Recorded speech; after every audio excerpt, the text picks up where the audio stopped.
G'day and welcome to Deep and Meaningfuls with Furzey. Now, in this episode of the podcast, I'm chatting with Deano Gladstone and his partner, Katy. Deano is the founder of an organisation called The Power of the Breath. They are both Breathwork instructors. They are also certified ice bath instructors, and Deano is an Oxygen Advantage Master instructor. Recently, I've been on a journey to get off asthma medication, which has been huge for me, and Deano and Katy are experts in the breathing technique that I've used in order to do that. If you are asthmatic or you know someone who's asthmatic or have any kind of chronic illness, or to be honest, just want to take your health more seriously, you're going to find this podcast fascinating. The reality of it is, what I'm learning is that the way that we breathe has such a huge effect on how we feel emotionally, physically, our physical health, our sleep. It's profound. It's a much greater impact on us than we realise. There's a lot to learn in this podcast and on this topic in general. We also talk a lot about ice baths and cold water therapy, how to do it, what the benefits are, how not to do it, what to look out for. Deano and Katy have got a lot of wisdom to share and they're changing people's lives. Yeah, it's a really great chat. I hope you enjoy it. I certainly did. Now, here is Deano and Katy.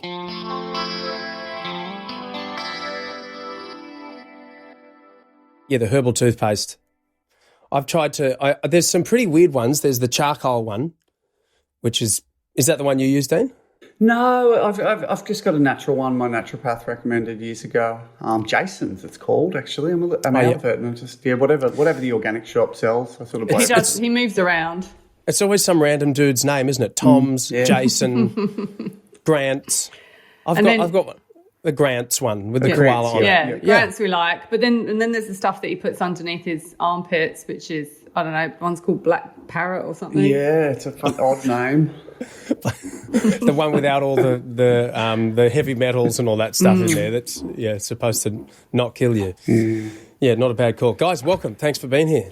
Mate, thanks for having us. My pleasure. I've got so many questions. Well, you didn't send us any, so we're not prepared. So this is off the cuff. This is raw. This is real. I need to test if you know what you're talking about or not. Okay, are we allowed to swear? Fuck no. No. Okay.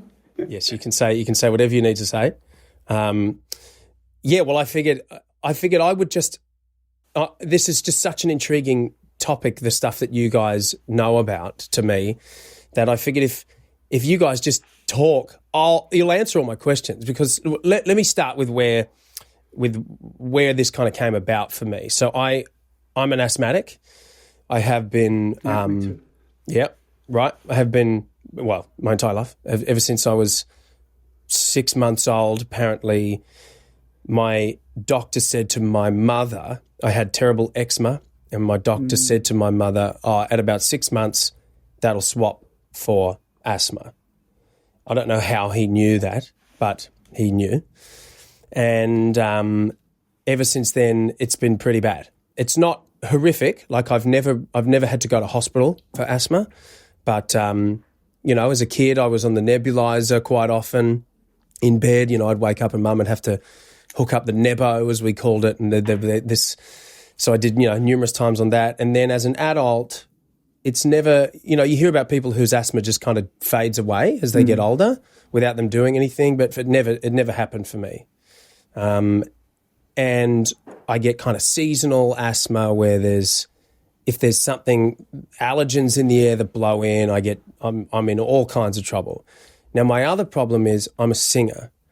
So what I've learned is if I take the corticosteroids, which is the preventative, great, stops me from getting asthma, but it fries my voice amongst whatever else it's doing.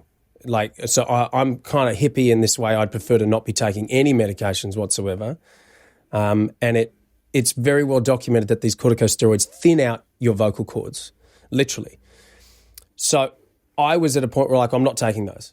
But then I can't breathe. This is exciting. Let's get you off this shit. Yeah. Well, so then I was like, I'm not taking it. So I never. I stopped taking any corticosteroids. So that meant that I would only have to rely on Ventolin, right? And there'd be times when I wouldn't need much at all, and then there'd be times when there was some allergens in the air or whatever it was that was giving me asthma, and I'd be taking 6-7 puffs a day.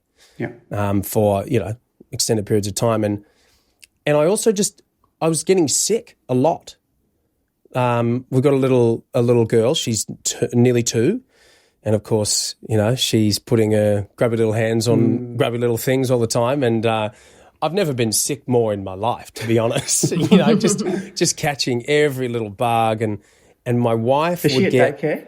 She does a family daycare, so she's there with 3 other kids. Bugs and share it around. Yeah. So my wife would get a little bit sick, like 20%. Our daughter Soma she'd get it at 5%, and I'd get it at 100%. Like I'd just be so much sicker. Anyway, it's a long story, but it's worth it. I was chatting with a friend who he's like a yoga meditation guy, and just randomly we were talking about his mother actually passed away from asthma. She was on too much medication, and so he ended up doing a whole bunch of homework on this stuff, and he was telling me about Buteyko method. And my mum had told me about Buteyko method when I was a kid, when I was probably like 15. And, at 15, I wasn't ready to hear it. It was like, oh, you got to change your breathing. I was like, I don't know what that means. So I never did it. I never looked into it. I never did any homework. Now, I did a bunch of homework recently because I was like, I'm tired of getting sick. I'm tired of taking too much Ventolin. I'm tired of having asthma. I'm tired of not being able to sing. Did a bunch of homework on the Buteyko, and I don't take any asthma medication now. Is the moral of the story. I've changed my breathing. The only time I breathe through my mouth is when I'm singing or when I'm talking. And I don't tape my mouth when I sleep. We can talk about that in a minute, but maybe I breathe through my mouth when I sleep. I don't think I do, but I've changed my pattern of breathing so that I'm breathing through my nose, and it has legitimately changed my life so much. I barely get sick. I've gotten the first cold now. You can probably hear I'm a little bit snotty in probably 4 months, and it's been mild. I've been fine. I've been able to, I'm here doing a podcast. I'm not bedridden. I'm fine. So the Buteyko method and that kind of breathing and the Oxygen Advantage app is actually what helped me the most, because I was trying to find resources to be able to use this. Yeah. So enter you guys. I put a post, I put that video on about, explaining about asthma. Someone commented and shared saying, check out Power of the Breath. And I was like, because I'm desperate to talk to people who know more about this stuff. So here we are. What a life-changing thing that no doctor ever told me. What's going on? Mate, we've got so many thoughts there, and let's quickly do the safety stuff first. We will criticise the medical industry and the pharmaceutical industry here, and we will suggest people get off medication, but asthma, we must acknowledge asthma does kill. I think the stats are about 420 to 450 people a year. I think that's from 2020. And the majority of them are women. It's sort of about 270 of those people are women. Although to point out, I think what Mark said about his meditation teacher's mother was that although her death was probably recorded as an asthma death, there's a very good chance that the amount of medication that she was taking contributed to that. Absolutely. But if anyone does get sick, please use your medication. Please call an ambulance. Please do what you need to do whilst trying to implement lifestyle changes like you've done. So I was an asthmatic, and I remember being hospitalised when I was 9 multiple times.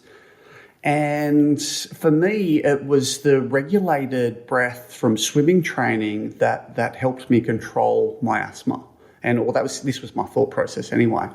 And so when you're running, you can, but when you're swimming, you breathe 1, 2, and then on that third breath. So it's the slowing down of the breath, which is actually one of the beneficial reasons or why swimming's recommended. Now, swimming is a bit of a mouth breathing sport. So mouth breathing is dysfunctional in terms of breathing. So we do want to encourage, and I work with lots of swimmers, to reinstate nasal breathing throughout the day and at night. So I'm going to send you some mouth tape as well, because I want to see. Well, actually, let's ask you, do you wake up with a dry mouth? Are you getting up to go to the toilet in the middle of the night? And are you feeling sluggish first thing in the morning? So they're the possible signs you're mouth breathing. I don't get a dry mouth, not that I'm aware of. So I think that one's crossed off the list. I get up in the night to go to the toilet less than I used to, which is interesting. I I do sometimes, but not as much. I am sluggish, but that's because I have a 2-year-old. so I think that I would be interesting to try the taping of the mouth, which seemed, let's just, for people listening, that seems pretty extreme. Let's talk about just the specifics of nose breathing, mouth breathing, why you would tape your mouth when you're going to sleep, because that kind of seems like you're kind of crazy, like you're trying, like it's some weird kind of suicide thing. This is it, I'm gone. Right? Well, I think that's a really good place to start. Why do we not want to breathe through our mouth, right? So there's lots of reasons why we shouldn't breathe through our mouth, but unfortunately, because of the way that we live, because of the way that we've been taught, many people have kind of switched to mouth breathing as much as nose breathing. And most people, if you ask them, won't know whether they breathe through their mouth or their nose. And some people will understand that they have difficulty breathing through their nose. And that's what we see mostly. Now, there's many challenges with not breathing through your nose all of the time. And we try to get people back to nasal breathing, but primarily you've got a 2-year-old. When she was little, she would be feeding either through a bottle or through her breast quite easily without having to take gasps of air. So she would be nose breathing all the time. So she's using her mouth for eating and she's using her nose for breathing. And then what you'll notice is that when people get a little bit sick and a little bit stuffy, they'll start to maybe use their mouth to breathe a little bit. Then when they exercise, they'll use their mouth to breathe because they think that they can get more air in, therefore more oxygen in, and that's better for them. So they'll move to that. When they get stressed, and this is what we see the most, is that people will stop breathing through their nose and they'll start to take big gulps of air through their mouth. Their posture will change because they're using their accessory respiratory muscles rather than their diaphragm, which is our breathing muscle. And so over time, habitually, people will move to breathing through their mouth more than they need to or more than they should. And it gets to a point, really, with your nostrils or in your airways, that if you're not using it, you lose it, all right? So firstly, that's how we kind of move to mouth breathing. There's lots of other reasons, like historically, we've got smaller mouths and airways because we eat food that doesn't serve us. We potentially haven't been living the way that we should to develop our faces. And if you look at Indigenous people that have been fairly untouched, and there's very few now, but fairly untouched by the Western diet and the Western lifestyle, you'll see that usually they have quite broad airways, quite broad mouths, and perfectly aligned teeth. Yes. And then as you see our children in the Western world, particularly since what do you call them, the four white devils, yeah. Four white devils, like the foods that we eat, etc. What is it? Sugar, white flour, white sugar, white milk, and white table salt. Yeah. So when those were introduced to our diets, we started to see a deterioration of people's dentistry. So you'll notice that people are having their teeth taken out, they're having to wear braces all the time, they're getting veneers put on, etc. So all of these things would be linked to the fact that our airways aren't as optimal as they could be. This point on its own is fascinating to me because one of my big questions is, because I'm converted now, right? But I'm also trying to still understand the science of this and why this works and ask questions about why it works and skeptical questions because everything that we've been, this just goes against everything we've been taught. But what you just explained, you look at Indigenous people, typically broader noses, broader nostrils, way better for breathing. It's just an anatomical fact. Beautiful broad mouth with perfectly straight teeth. No requirement for dentistry. Yeah. There was an incredible photo that was taken fairly recently, I think, in the Maasai area of Africa. And there was 4 children that lived completely off the land. They hunt for food, etc. So this is modern day. And there was one child and whose responsibility was he was about 12 or 13 to go into the village and pick up supplies, right? And they had them in a row, and the 3 children that never went into the village had perfectly straight teeth and beautiful skin. The boy that went into the village had crooked teeth, deterioration of his teeth, and poor skin because he was accessing processed foods while he was there. Yeah.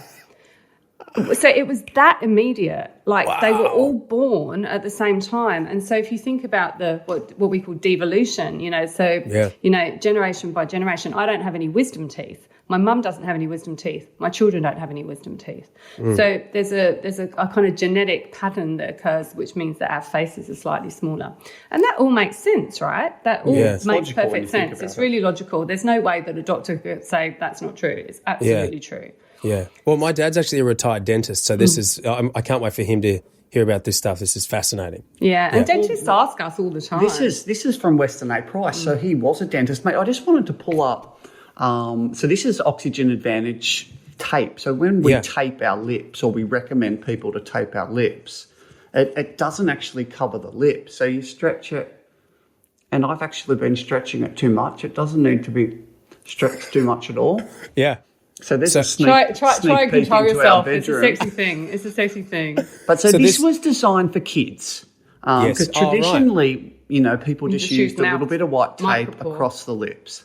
Okay. And as you said, it can be stressful, even crazy to think of taping your lips at night. So this product, you can still talk, you can sneeze, you can cough, you can have a sip of water, you can even kiss. We tested it out. How could you stop yourself? Yeah, I know. Well, sometimes you have to get used to it. It's either this or nothing. But you'll see that, so what it does when he's asleep. So sometimes, particularly men with heavy jaws, but even if they breathe like you do now through the nose and you breathe optimally, at night time you're unconscious and your mouth might fall open, and this just sort of encourages the lips to close so that it encourages nasal breathing at night. Yes. And because we want to, and I'll explain why we want to see nasal breathing in a second, but if you think that you're asleep between 5 and 8 hours a night, that's 5 or 8 hours when you could be nasally breathing. Would you want me to keep it on? No, you can keep it on. The whole time, please, Dean. Don't you No, I'm kidding. Take it off, mate. It wakes up here. Yeah. Sometimes. But we want to, that's at least 5 or 8 hours where we can breathe optimally rather than non-optimally. And of course, when your body's practicing optimal breathing, it's more likely to adopt it during the day, even when you're stressed. So it's a really good reminder. But just in terms of results, we see some people that come and see us will say that just by using mouth tape, if they're using a wearable to measure their heart rate, they'll see a 5 to 10 beat per minute drop in their heart rate. Wow. So it's significant for a lot of people. And so the only complaints that we really get about it is it's obviously a bit of a Band-Aid adhesive, so it can be a bit sticky, but it's not the worst thing that can happen. For some people, they're able to quickly, in a month, 1 to 3 months, they're able to retrain to breathe nasally. For me, that hasn't seemed to have happened, so I'm still it's much better. It's much better. Do you mean just in everyday life or with sleeping? No, nights, at night. So, I'm pretty focused during the day. I'm pretty aware of it. But at night, sometimes my mouth just drops open and I wake up and I know the next day I can feel it. Yeah, right. Okay, so the breathing through the nose as opposed to the mouth. So the mouth breathing is, from what you're saying, it's just we can do it, but it's basically a result of our lifestyle, food. and it's not optimal. So why is breathing through your nose better? And what is happening when you breathe through your nose as opposed to your mouth? Should we do the one breath? Yeah, well, you can try it, right? So, and you're a singer, so you'd be familiar with this sensation. So if you just take a deep breath in, and all of your listeners can take a deep breath in through the mouth, and maybe like sucking through a straw.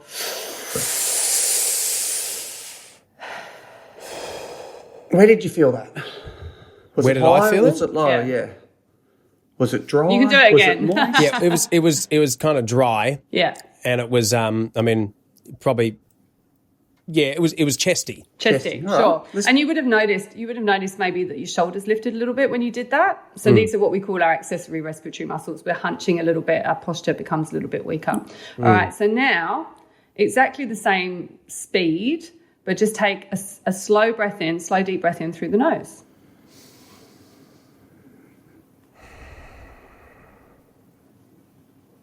Totally different sensation. Completely. Yeah. So what's happening when we breathe in through the mouth is that we're breathing in cold, dry air directly into our upper lungs. Okay, and that's simply, and you can feel that happening. Anybody can feel that happening. I got sick a lot as a kid. Yeah, right. All the time. And if you're breathing cold, dry, and potentially in your household virusy, virusy air directly into your upper lungs, that's a respiratory problem waiting to happen. Okay, so when we breathe through our nose, this is not anecdotal as well. The studies are there. They did this during COVID. If you're around someone during COVID and you're mouth breathing, you're more likely to get COVID. Right. But again, it's fairly logical. These are facts that will scientifically evidence-based data indicating the researchers. We're very lucky now that we've got some science to support it, but in my mind, it's very logical. Well, and look, just between us, I honestly don't give a fuck whether it's backed by science because... Well, we never did either, but now it helps our conversations. Exactly. There are people who need that and they need every little thing to be converted. But for me, when, if I can be off my asthma meds... What is science, right? It's just being curious about something until you prove it's not right. Yeah. So anyway. Yeah. So then breathing through the nose, there's loads of reasons why we want to do it. So firstly, what we're doing is we're filtering the air. So you've got little hairs on the inside of your nose. They catch toxins. And so anything that you're breathing in, like if we're in a smoky environment, if you're in an environment where it feels, where, there's lots of viruses, hopefully what will happen is the cilia, the little hairs on the inside of the nose, will catch the toxins. And then rather than it going directly into your lungs, it will pass through your digestive system with your snot. Fairly straightforward. So you can swallow your snot and it passes through your digestive system. We swallow about 1.5 litres of snot every day. So it catches in the hairs, then goes into the mucus, and then you pass it like waste. The nose has 30 functions. Wow. Don't ask me to name them all, but there's also an antiviral molecule released called nitric oxide. So it's a natural antiseptic, and this helps open the airways. Now, a lot of people think we need more oxygen, and this is not actually true. Whilst it is essential for survival, people are generally over-breathing. And this is what happens when we breathe through the mouth. And this can link to people being stressed by constantly hyperventilating all day.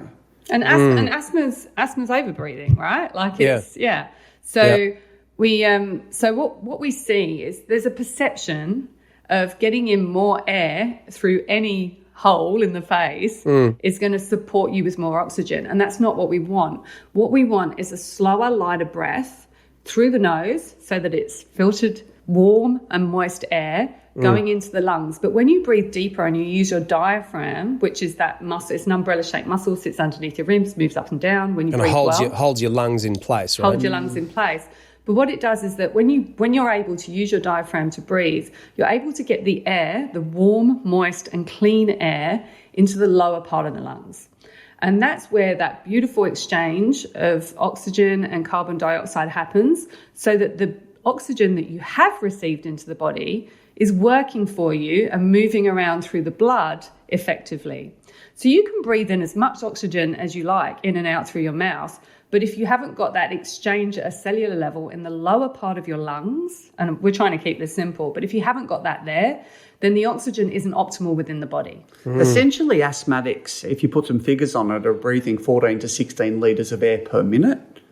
And functional breathers, probably Katy's breathing 4 to 6 litres of air. Maybe we're talking. So asthmatics are actually breathing way too triple. So that's the problem. Yeah, okay, that's making sense. So here's the thing that I think was difficult for me to understand, and I think will help people understand what is really going on when we're breathing. Exactly as you said, Katy, about you think that we need, if we can get more air into our body through any nose, mouth, whatever, ears, then we're going to have more oxygen because I'm low on oxygen, right? That's the logic, I say in inverted commas. But and correct me if I'm wrong on this, but from my understanding, what the truth of the matter is that a majority of the air that we're actually breathing is not oxygen anyway, and in order, what we really want to do is train our body's oxygen efficiency. Which is not through breathing more. It's actually through breathing less. Is that correct? Yeah. Yeah, absolutely. Now, so that's a mind bender. that tripped me out, and I'm sure that trips a lot of people out. So they're going, hang on a minute. Intuitive. Yeah, hang on a minute. I need to breathe less to get more oxygen. Technically, yes, right? Yes, and if you do it through the nose, it somewhat happens somewhat automatically.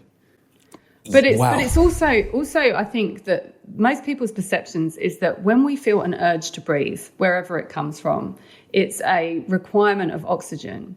But it's actually not. It's what we're doing is we're getting a buildup of carbon dioxide in the body, which is causing the requirement to breathe. So if you hold your breath for any period of time and you get a compelling urge to breathe, it's the carbon dioxide that's driving that. It's not the oxygen. The oxygen is affected very little, but the carbon dioxide retention training, which is what we're doing by breathing just a little bit less, is supporting the ability to reduce stress. So to support, when we train the body to retain more carbon dioxide, we don't get that overwhelming panicky feel.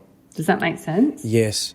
Yeah. Well, so, this is just so fascinating to me, and I'm sure it is to a lot of people. One of the things that has helped me, what I have, and Deano, tell me if this is the same for you. What I have traded out my Ventolin inhaler for, my rescue inhaler, instead of I'm feeling tight in the chest, I'm having asthma symptoms, which I still get.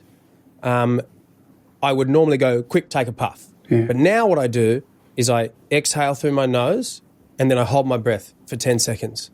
Nice. And then I breathe again through my nose. And I'll do as many rounds of that as I need to. Usually it's 1.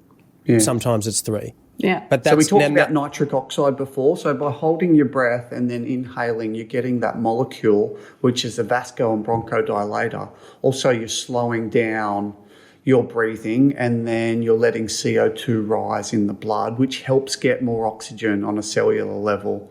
So you're should be feeling better.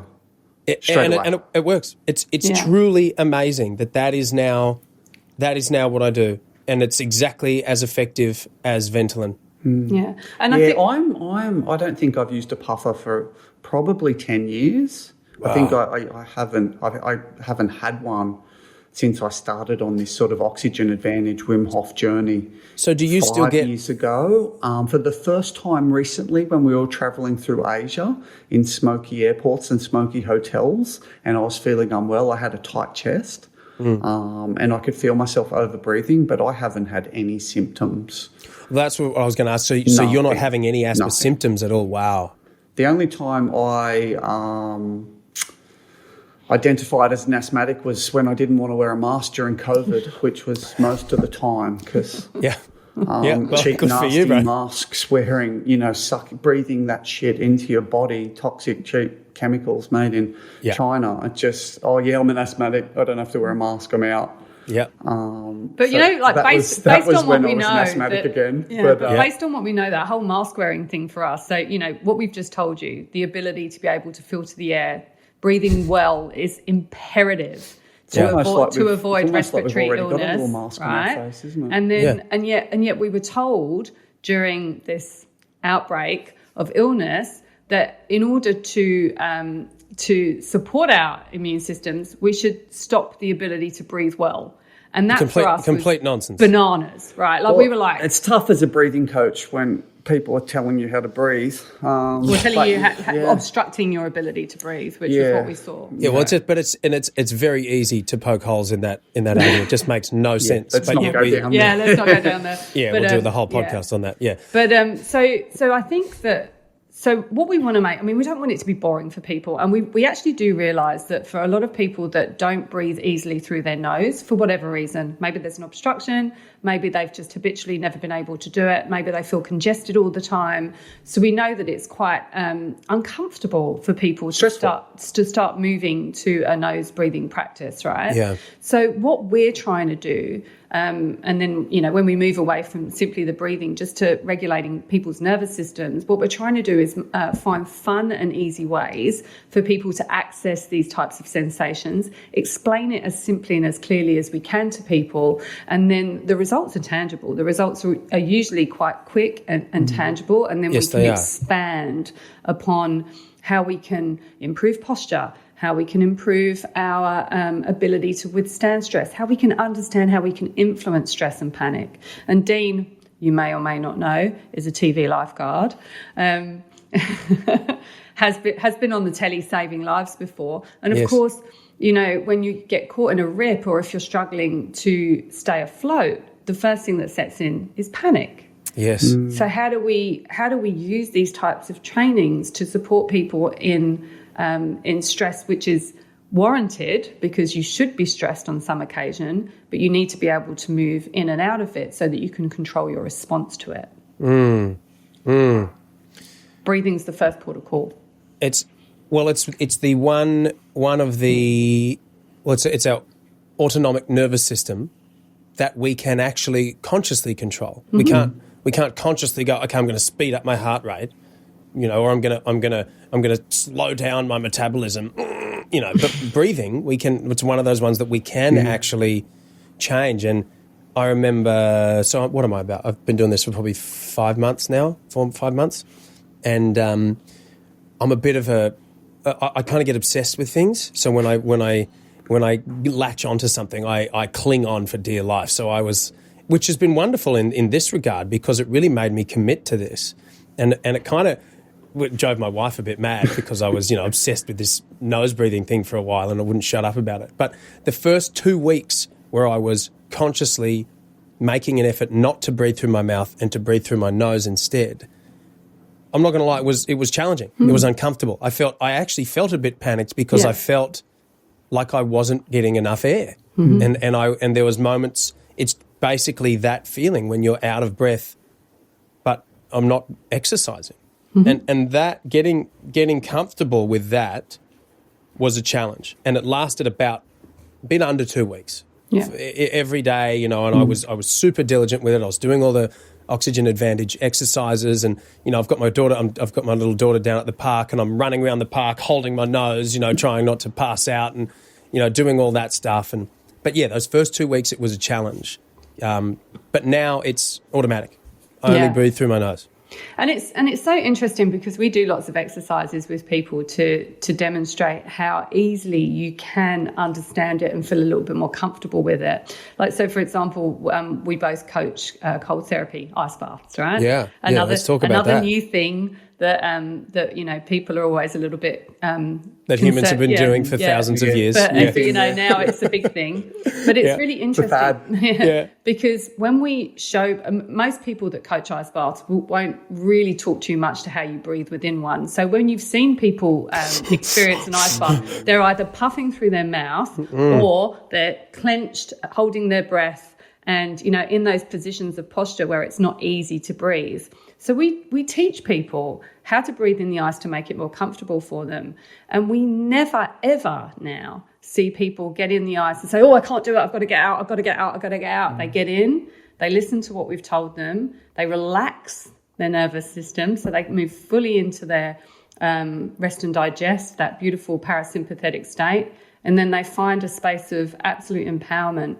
And so that's how easily the breath can be applied to really difficult and challenging situations. If you apply the rules of being able to breathe slowly, lightly, all of a sudden everything becomes so much easier. And it's tangible. You can see it. Yeah. It is really fascinating because you know, I was talking about how, you know, it's the breathing's the only part of the autonomic nervous system that you can regulate, but it's almost like through the breath, you can then regulate your fight or flight response through breathing, and then you apply that to cold therapy where typically you would panic, but, you know, because it's conscious and you know that if you control your breathing and you are calm, you can then control your body's function, and then when you're in a situation in your life, you can then also apply that discipline where you typically might panic a bit, but you can go, no, I don't need to panic. I just need to respond.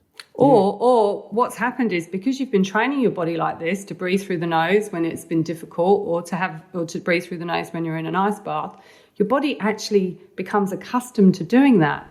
So even if you're not fully conscious that you're in a stressful situation, your body will move out of it. It will just do it. So what we've done by accident over the years is that we've learnt how to stay in our stress response when we shouldn't be there, because people don't know what it's like to feel relaxed. They're busy. They're managing families. They're trying to put food on the table. But it's like there's 25,000 breaths a day. Yeah.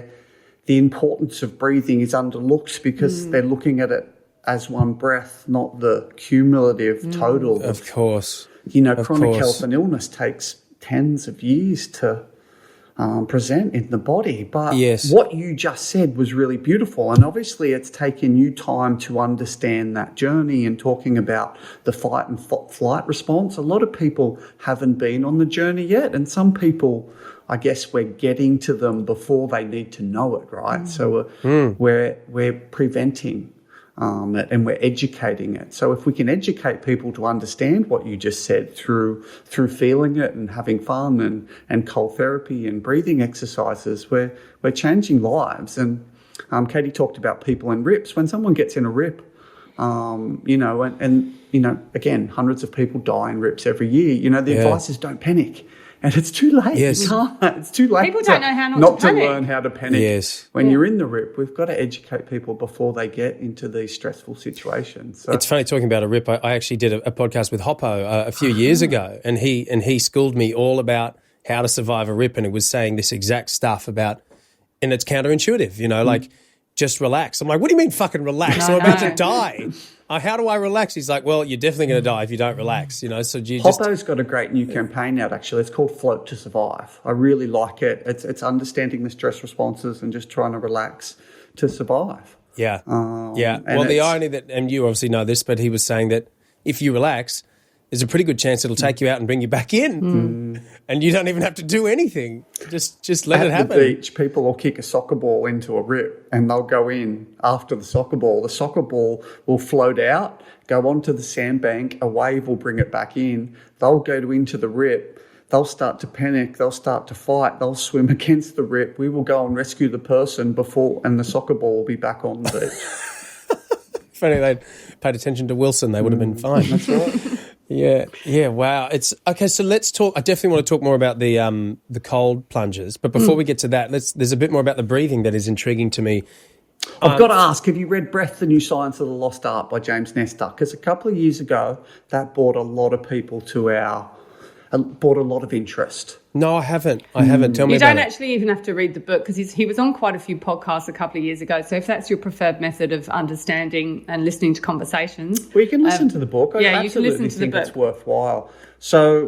So James is on the boat like me and you, and he gets another guy, Anders Olsen, who's an old school breathing guy. He's not actually on a boat. He's on the breathing boat. Right. He's on the bus. He's on the bus to go to the boat. Yeah, that's good. I get travel sick on a boat, so I prefer not to get on the boat. And so what they want to do, they want to block up their nose for 10 days, knowing full well it'll be bad for them. Oh, wow. And so they start to try and quantify all their data before they do it. So they get their heart rate, their blood pressure, their blood sugar. They're trying to quantify as much as possible, in medical at university. So it's like that. Remember that documentary, Supersize Me? Yeah, but for breathing, exactly that. So they do 10 days, nose blocked. Snoring increases 1,500% or 1,500. Is that the same? Blood pressure goes hypertensive. Sleep apnea increases. Blood sugars. It's all horrible, right? And then they do the reverse. They block their nose for 10 days and everything changes. So you unblock their nose. Block their tape their mouth. But anyway, they start breathing optimally. Wow. But it's really interesting because all of those things, right? So heart rate increasing, snoring. So for example, snoring. Snoring is something that is considered, pretty ubiquitous in most Western countries. Like there's not many of us that could say that they've never slept with a snorer. In the non-Western countries, maybe. But there's not many of us that can't say that they've never slept with a snorer, they've never snored, or they've shared a house with one. And so a lot of people snore, and a lot of people think it's normal. Everybody thinks it's normal after drinking alcohol, or And in actual fact, it's a sign of dysfunctional breathing. It's a sign, and if you say to people straight off the bat, oh yeah, look, I don't really need to know too much about this. I'll say, do you snore? Do you live with a snorer? And they'll go, yeah. Okay, yes. Is it disrupting your sleep? Well, yeah. So how does that make you feel the next day? Well, not great. I'm not getting the most sleep. I need to nap. I'm feeling cloggy. I have to have 6 coffees. So all of these things. You spoke to a couple yesterday, right? Sleeping in separate bedrooms. All the time. Oh. We come across couples all the time. And we're able to change that. It's super cool. Imagine, it's so prolific that there's a really good chance that people are, splitting up because they live with a snorer, or, and we can, and once you just show people in really simple terms, it's not how it's supposed to be. I walked past a chemist 2 days ago and there was a mannequin in the window and it said, "Do you snore?" on a T-shirt. And the chemist was advising CPAP machines and medication to avoid snoring, when all they really need to do is learn to breathe optimally. Free.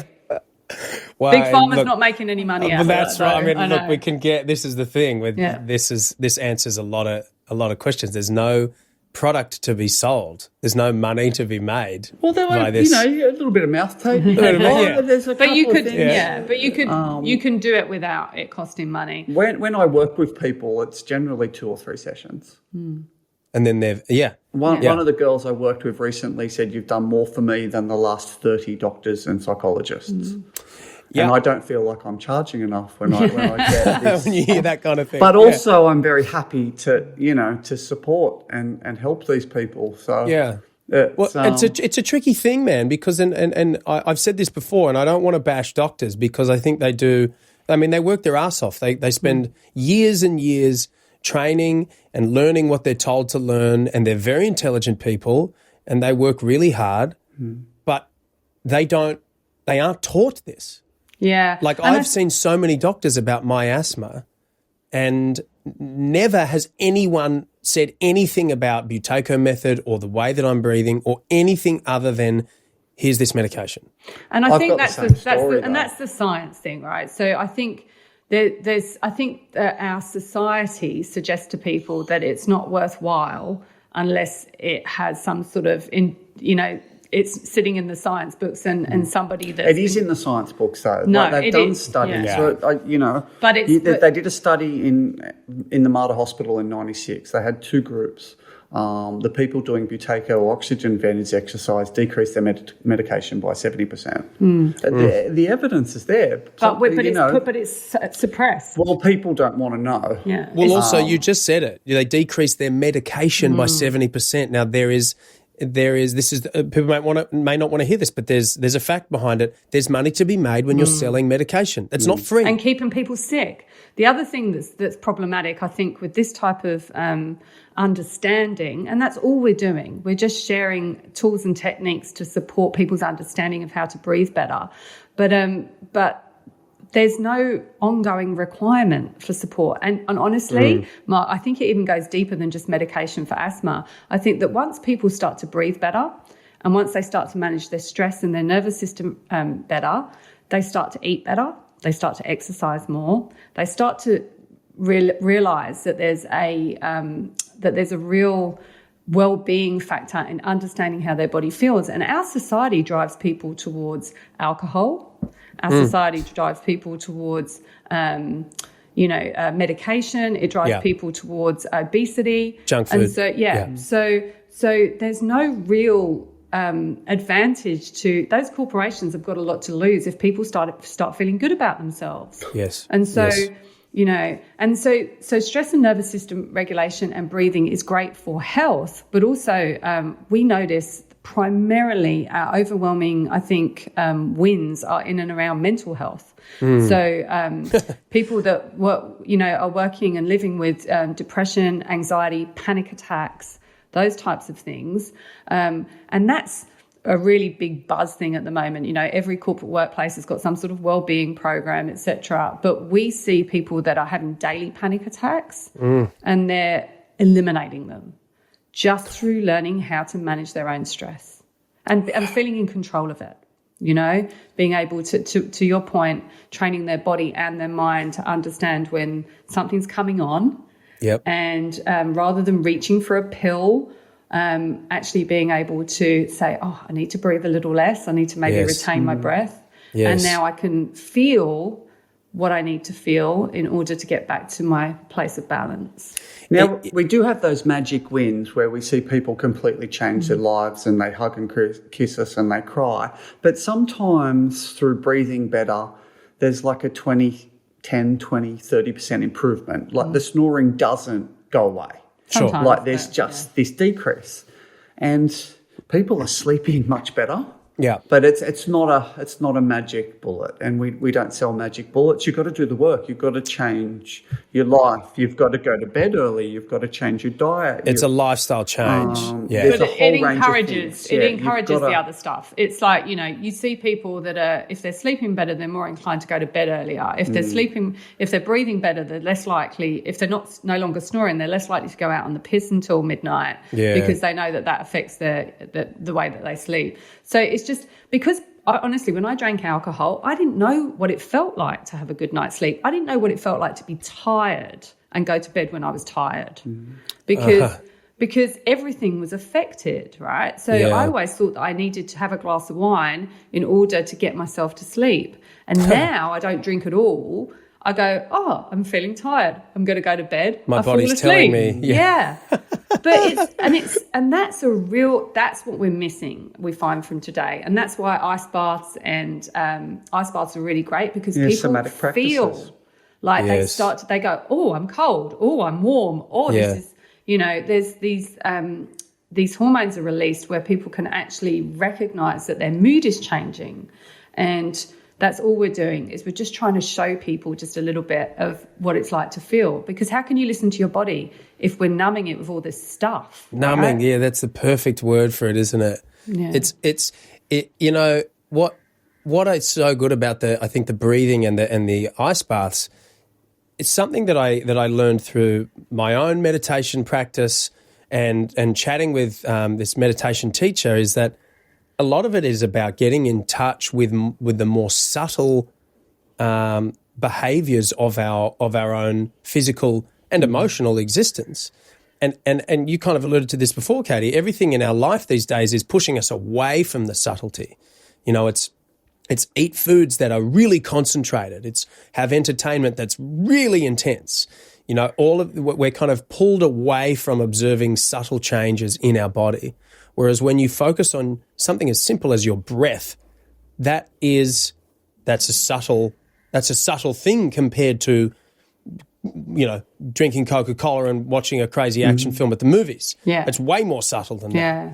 And then, but the cool thing about that and the cold therapy is that the cold therapy it's not subtle at all. It's intense, but it is bringing you back to observing your body's behavior. And from my experience with cold therapy, during the cold plunge, it's not subtle, but the way I observe my body and my mind after is more subtle. I'm able to pay attention to the more subtle changes, exactly as you were saying about, I'm tired. Why am I tired? Maybe it's time, maybe my body's telling me I need to sleep, rather than, I should sleep now, I better drink some wine or take a Valium or whatever. It's really...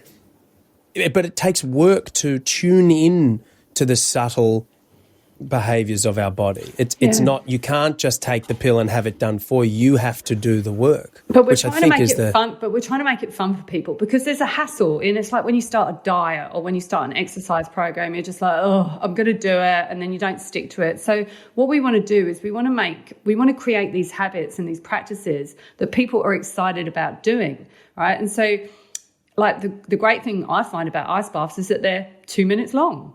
So like how much of your day do you need to take? And then you can go to an event with like loads of really like-minded people. These are like young people now, man. They're just like, that's how they're meeting people. They don't want to go to the pub. They want to meet their life partner at a health conscious event, without it being too wanky, but but it's what a great place to pick someone up, fully, and we're seeing it potentially, Mark. If people can understand, and we educate people in our courses, understand hormetic stress. So intermittent fasting is a great example. Hormetic stress. What's hormetic stress? Is when you stress your body out, but the hormetic part is the dose.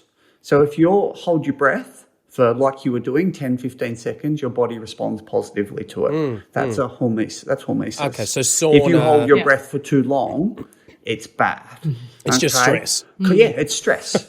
But hormetic stress is a stress as the body responds positively. Sauna, as you said, exercise is a hormetic stress. Yeah. Intermittent fasting is a hormetic stress. So getting people to understand these stresses, cold therapy is a hormetic stress. We can make their life simpler. If you miss a meal, it's not the end of the world. Evolutionary, we evolved to miss meals, and it wasn't a bad thing. They even say some people are sharper and able to think clearer when they don't eat. So a little bit of cold therapy, you're not going to get sick. When I grew up, I was worried about getting asthma, didn't want to get cold. Being hot actually probably contributed to me over-breathing and getting asthma. So again, it's this counterintuitive over-breathe, overheat, thinking I'm doing something good for myself. In actual fact, I was probably contributing to the problem. Yeah. So because the stress hormone is cortisol, right? So you're gonna experience a little spike of cortisol anytime you do something hard, right?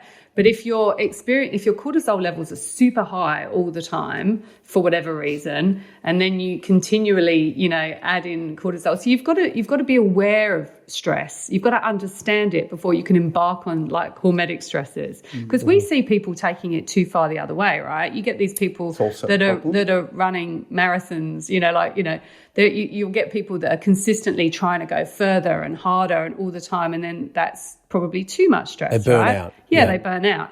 And then you get other people that aren't doing anything with these little incremental bits of stress. They're just avoiding stress altogether and eating or doing terrified of it. Yeah, or avoiding discomfort. So I think that what we're trying to do is we're trying to say to people a little bit of stress is good, but understanding how it makes you feel and then being able to come back down from it. Stress is great. Training your body to move in and out of stress is the most important thing. And breath is the key. Yeah. So don't be... Breath is the starting point. Yeah. Yeah, so, something that I have learned in my life is embracing a little bit of or a lot of discipline, even though I may not really want to do it. It's amazing how much more fulfilling my life just in general becomes. The way I feel about my body, the way my body behaves, the way I feel about my mind, about my life in general. But that comes from being disciplined and adopting a discipline and doing something that is hard. And there's that part of me that's the part of everyone that doesn't want to do the thing that's hard. They go, I don't want to do the workout. I don't want to do the fast. I don't want to do the cold plunge. I don't want to, any of that. So I don't want to read the book. I get it. We all have that feeling. But something that I have truly learned from experience is by doing that thing now, it really improves my life more down the track than if I do the thing I shouldn't do now and get nothing down the track. Do you want to hear a great quote that I heard that sums it up in 4 words? Well, rather than that long... No. But it's just... I heard it this week and it's just so good. Choose discomfort over resentment. Beautiful. And you can apply that to everything. So a crucial conversation, exercise, ice bath. Crucial conversations. But choose, that's a big one for me. Choose discomfort over resentment, because if you don't do the exercise, what's the impact if you don't choose the discomfort? Yeah, shame, resentment, anxiety. And people hate on themselves because we put these really big things in front of them to improve their life. Get to this certain weight or achieve this or be this at work and all of those things. And really all we need to do is just adopt a simplicity to it where we do a few little hormetic stressors, which are good for us. And then all of a sudden everything else becomes a little bit easier. Which it does, but it's so really true, does. And it's counterintuitive. It is like, what you mean? I need to do something that's hard and challenging, and my life's going to get better. But it's so true. It does. And as you said before, Katy, like a 2-minute ice bath. There's a great if you can't do that, You can do that. Anyone, you can do that. But it's easier with a crew. It's definitely easier with a crew. You know, getting in a cold shower for 2 minutes is way harder, I find, than turning up to an event, you know, and with other, like, you know, really nice people and doing it together as a group. And so I think that, and there's so many communities now, and we're seeing more and more people come through our ice bath instructor course who are in regional areas where they need it the most, where up until now their only sense of community has been the RSL or the, you know, and so now they're popping up in these, like, you know, remote communities where they're so needed, where people are getting together on a Sunday morning, and instead of having a hangover, they're going, you know, they're doing some breath work, doing some yoga, going for a dip. And you know, and then they get to have coffee and breakfast afterwards, guilt-free, because they've done something so good for themselves and they've set their day up right. Yeah, and so totally. What we really want to do, I mean, you know, we live in, all of us, right? We live in these beautiful areas where a healthy lifestyle is kind of encouraged, right? And you don't look weird if you're running down the street at 5 a.m. But for people in regional communities where they really need this the most, they still get, you know, don't do that. That's crazy. Yeah. That's woo woo. You're gonna, if you seal your mouth shut, you're gonna suffocate and die. Yeah. And so we want to try and build these communities where people can try it with other people. And we were talking to one of our ice bath instructors who's based in the UK, and his story is one. It's just wild. Like, he's just had, you know, like, terrible event after terrible event after terrible event, and he lives in, you know, I'm sure he won't mind me saying, quite a grassroots area of Liverpool in the UK, and, you know, really struggling. He didn't know anyone who was into the breath work. He didn't know, you know, and he felt stupid. Like, he was going into, he's like, I've got to try something. But, you know, it feels a little bit odd. It's not something that I'm accustomed to. Was he in hospital for 3 or 6 months? There was, like, these stories we hear from people, like survivors. Yeah. And it's literally changed their life. We did years and years ago. We did a breathwork course down in where was that place? It was really bloody cold. Goulburn, yeah, it's really cold. Yeah. And there was a guy there, and we ran him through some breathwork practices, and he wasn't really interacting with the group, and he didn't really talk to us. And as facilitators, we always want people to, you know, engage and have a fun time. And we were getting nothing from this guy, and I was feeling at the time a little bit paranoid, and I was saying to Deano, oh God, I don't think he's having a really good time. I don't feel he's getting anything out of this. And at the end of the session, he came over and he hugged us both, and he had tears in his eyes, and he said, I've been in the hospital systems for 30 years, and they removed one of my lungs. And he said, and yet no one has ever taught me how to breathe. Wow. See, that's a really powerful anecdote. Isn't it? And it was like we never saw him again. But, like, he just left such a mark on us, because he was just like, he couldn't. And I think that's the thing with a lot of these practices, is that people come to us at the end of their journey because they don't know that it's available to them. They don't know that a lot of these things are preventable. Yeah, and, you know, and this technique that these techniques that you guys are promoting are unfortunately at the end of the line. You have to. It is not. The systems that we have created with the way that we live have not set this up in the correct order for what works. And that's just the reality of where we're at. So you have to be determined to fix whatever the issue is enough to try the first one. Go to the doctor, right? Okay, the doctor's told me this, it's not working. Okay, what's the next one? What's the next one? What's the next one? That's what the guy in the UK was saying. Yeah. He was going to the doctor over and over again. He was on that many meds, and he said, I could feel in my body they were dragging me down. Yeah, wow. He said, he goes, I didn't like myself. He goes, I was having anger issues.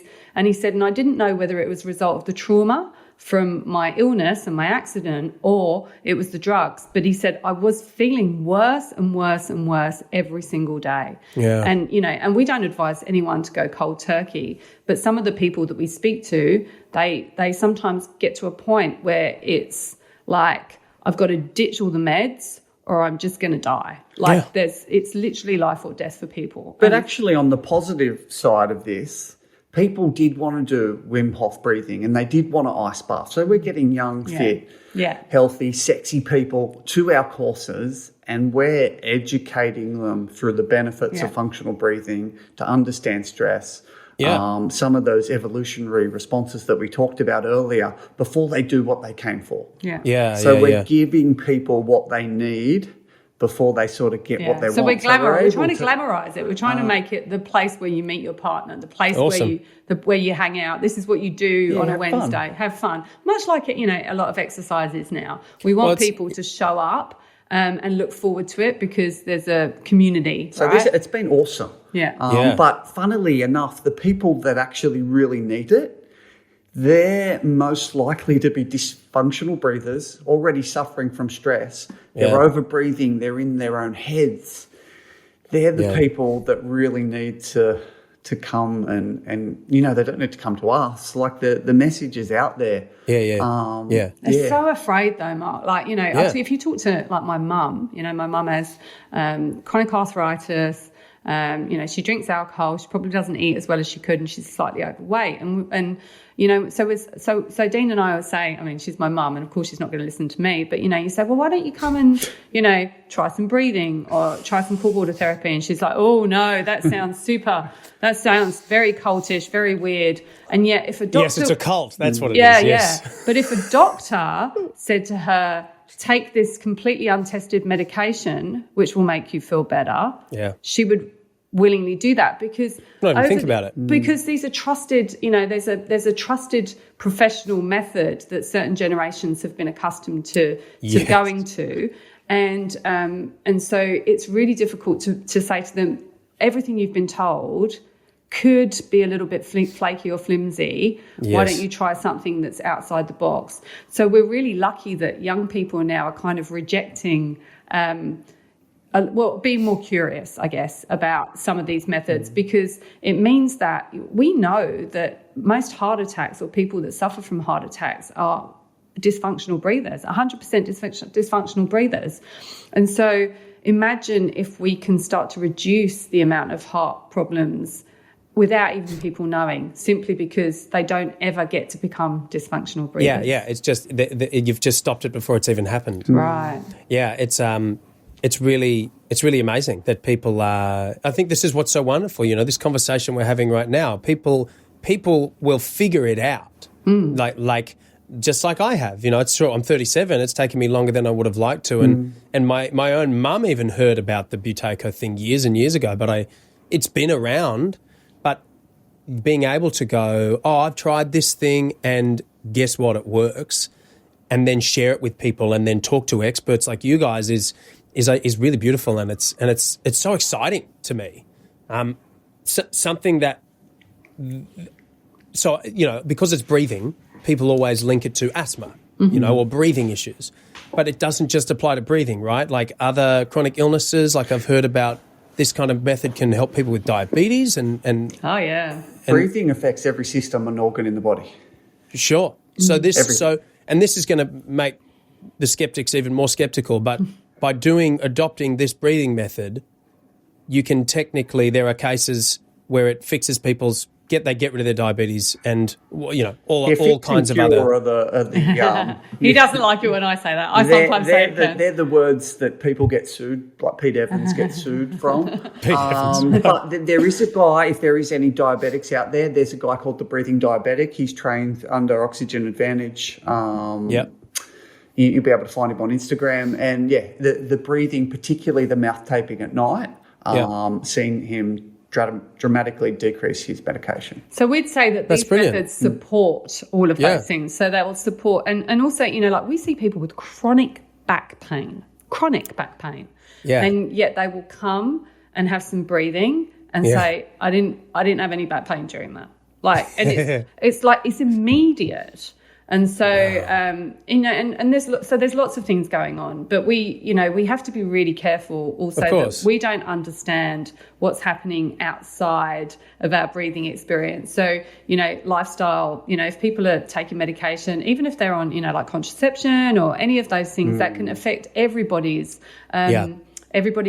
response or physiological reaction to any type of holistic experience. So we have to be very mindful that all we're offering are tools and techniques that we've seen anecdotally and scientifically improve people's lives. So great, and that makes perfect. That's very hard to argue with. What it seems as though is that these techniques help your body to function better the way that it should. So that can enable your body to fix the things that are wrong with it, which might be asthma, which might be back pain, which might be diabetes, which might be whatever the list is. So that again, that's hard to argue with. That makes sense. If your body's working better, then why should it not clean out some of the junk? Yeah. That makes perfect sense. Yeah, and we honestly feel that. I mean, I don't know whether we're odd, but we honestly feel like everything we do makes perfect sense, and all the other stuff is bananas. I know. We're like, why would you do that? To support yourself. Of course. But I know. We operate in a beautiful bubble. But we have a lot of fun, and I feel that we now, having taken people through multiple breathwork experiences, and I consider Dean to be the guru of many things, but he's my leader. But he's studied with the very best in the business. And he soaks up all of the information, and so we're constantly evolving. We don't want to say to people, "This is how you do it," and then send them on their way. We say, this is what we've learned. There's different, we're not dogmatic about everything. We're dogmatic about nose breathing where possible, but we're not dogmatic about which tools or techniques that you use or how you even apply them. But what we want to really do is inform and educate based on what we've seen. And we continue to change it up and evolve as we see new results anecdotally from our students, and also as we see new science released. We're lucky to be exposed to and connected to so many brilliant people. A recent study with people with moderate to severe sleep apnea, and they were using a more traditional white tape. Is that micropore tape to cover their lips? Oh yeah, sort of. Yeah, right. Just and they had the people with the moderate to severe had some negative responses to this, and they found out, or they've coined this phrase, mouth puffing. So I'm just because when we teach, I sell this stuff, full disclosure. I sell it because I love it. It's changed my life, and I see it change lives continually. But I always offer the budget option, which is $3 or $4 at the chemist, and potentially can last for years. I'm sort of going to address this, on my social media channels and talk about this mouth puffing for people with sort of severe and moderate sleep apnea, and they've actually created one for people with beards, or for people like you with a little bit more growth, where you can wear this. And so again, as Katy mentioned, we're constantly sort of sharing and updating the information that we get, and we try, we want people to be safe, right? That's the most important thing. So we don't want people going home and duct tape in their mouth, and we've seen that, and we have seen people do that. Yeah, well, I contemplated it because that was the only tape that I could find. And I was like, my main issue was because I've got a bit of stubble. I was like, that's going to hurt in the morning. It's a great way to wake up, I guess.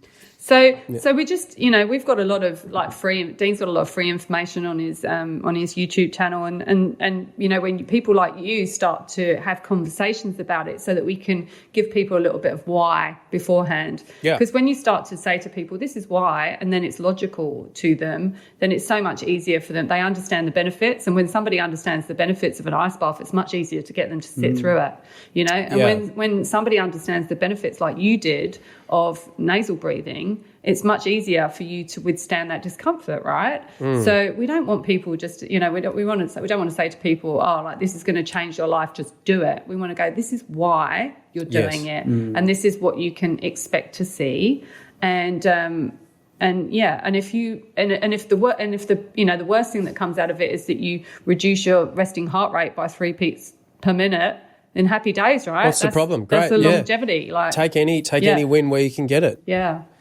So something I want to talk about is that I learned is the control pause. So can you explain what the control pause is for anyone listening?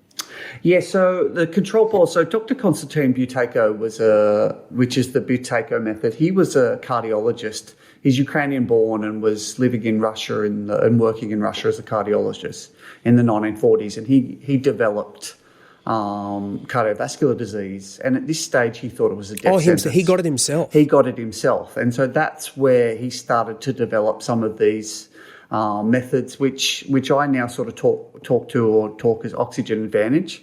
Patrick McEwen, my teacher, he studied with Dr. Buteyko in the late 90s before he passed. So the Buteyko method is the control pulse is an assessment. In oxygen advantage, we call it the BOLT score. So it's basically a normal inhale through the nose and a normal exhale through the nose. And when I say normal, it's a nice, quiet, normal inhale, nice, quiet, normal exhale. And you pinch your nose and hold your breath.